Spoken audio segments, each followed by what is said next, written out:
রাধে রাধে বন্ধুরা, good morning. Good morning না, early morning বলা যায়। খুব ভোর ভোর উঠে আজকে বেরিয়ে গেছিলাম শ্যুটে। কারণ আজকের শ্যুটটা খুব তাড়াতাড়ি ছিল, যার জন্য খুব ভোর ভোর উঠে বেরিয়ে যেতে হয়েছিল। শ্যুটটা যে মাঠে হচ্ছিল তার পাশেই একটা লাগোয়া রাধা মাধবের মন্দির ছিল, খুব বড়। সকাল সকাল যারাই যাচ্ছিল এই রাধা মাধবের মন্দিরে প্রণাম ঠুকে যাচ্ছিল।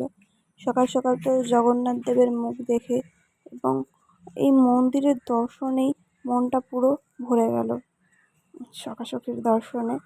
তো অনেকক্ষণ এই মন্দিরের সামনে দাঁড়িয়েছিলাম, প্রাণ ভরে একটু জগন্নাথ দেবকে দেখে নিলাম এবং খুব ভালো লাগছিল। মন্দিরে পুজো পালি হচ্ছিল, এত সুন্দর মনোরম পরিবেশ লাগছিল না। আর রাধাকৃষ্ণের এই মূর্তিটা তো জাস্ট মানে অসাধারণ ছিল। সকাল সকাল সকাশকির মুখ দেখে মুখটা একদম ভালো হয়ে গেল। তো আমি বোধহয় ফার্স্ট, এখনো তো আসিনি, আমি তো ডাইরেক্ট চলে এসেছি। ফার্স্ট চলে এসেছি। অনেকেই এসছে, অনেক বলতে অনেক না, মানে 3 থেকে 4 জন, তাও আবার যারা এই কোচ যাদেরকে নিয়েছিল ওরা এসছে। মানে মেন জায়গা দিয়ে কাস্টিং থেকে আমি একাই এসেছি, আর বাকিরা কেউ আসেনি। আগের দিন কি হয়েছিল, আমি আসার আগেই গাড়ি ছেড়ে দিয়েছিল, যার জন্য ঘুরিয়ে আসতে হচ্ছে। ওই জন্য আজকে কি করলাম, তাই জন্য আজকে আমি আর ওই গাড়ির ভরসায় থাকিনি, নিজেই ডাইরেক্ট চলে এসেছি শুটিং স্পটে। পুরো খেলার মাঠ তো, এখানে সবাই মর্নিং ওয়াক করছে, কেউ এক্সারসাইজ করছে, কেউ ব্যাট বল, কেউ ফুটবল খেলছে, পাশাপাশি জোড়া মাঠ, কি সুন্দর। আমি ভাবলাম ততক্ষণ চলো আমি নিজের কাজটা সেরে নিই।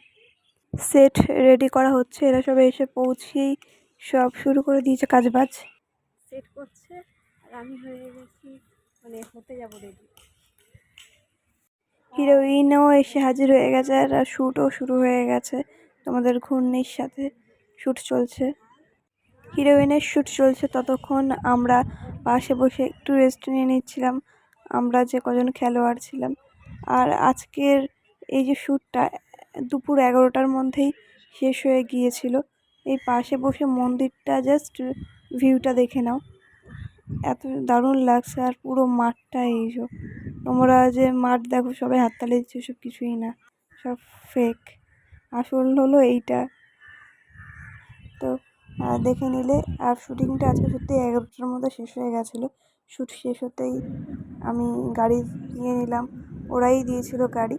তো সেই গাড়িতে বসে যাচ্ছিলাম স্টুডিওর উদ্দেশ্যে। স্টুডিওতে যেতে যেতে পথে মহানায়ক উত্তম কুমার, যেটা খুব খ্যাত টালিগঞ্জের মহানায়ক উত্তম কুমারের স্ট্যাচু, সাথে যেতে যেতে এই টালিগঞ্জের আশেপাশের কিছু দৃশ্য তোমাদের শেয়ার করলাম। এসি গাড়িতে বসে যাওয়ার মজাটাই আলাদা, গরমটা অতটা মালুম হচ্ছে না। এখানে প্রতিজ্ঞা সিরিয়ালের শ্যুট চলছে, আমি স্টুডিওতে চলে এসেছি ইতিমধ্যে। স্টুডিওতে শ্যুট হচ্ছে নানা রকম। পিসির সাথে সেলফিটা তুলবো ভাবলাম, তা শ্যুটে ঢুকে গেছে। চলো আমি বেরিয়ে যাই, আমি বেশি লেট করবো। এদিকে সেলফি পরে তোলা হবে, আরও তো অনেক সুযোগ পাবো, অনেক কিছু, তখন সেলফি তুলে নেবো। তোমাদের ওই ঋষি মানে স্কুটি করে ঢুকছে, মানে বাইরে গেছিল, নামিয়ে দিচ্ছি স্কুটি দিয়ে, স্যার সেলফি তুলবো। বললো ঠিক আছে নেমে সেলফি তুলে নিল। চলো এখন বাড়ির দিকে যাই। জোয়ার ভাটা ধারাবাহিকে ঋষি, ভাবলাম তোমাদের সাথে সেলফিটাও শেয়ার করেই দিই। সাথে আর একটা টিপস, স্কেলেটরে উঠে কেউ জুতো পরিষ্কার করার এই ট্রেন্ডিংটা না জেনে থাকলে শিখে নাও আরজার থেকে।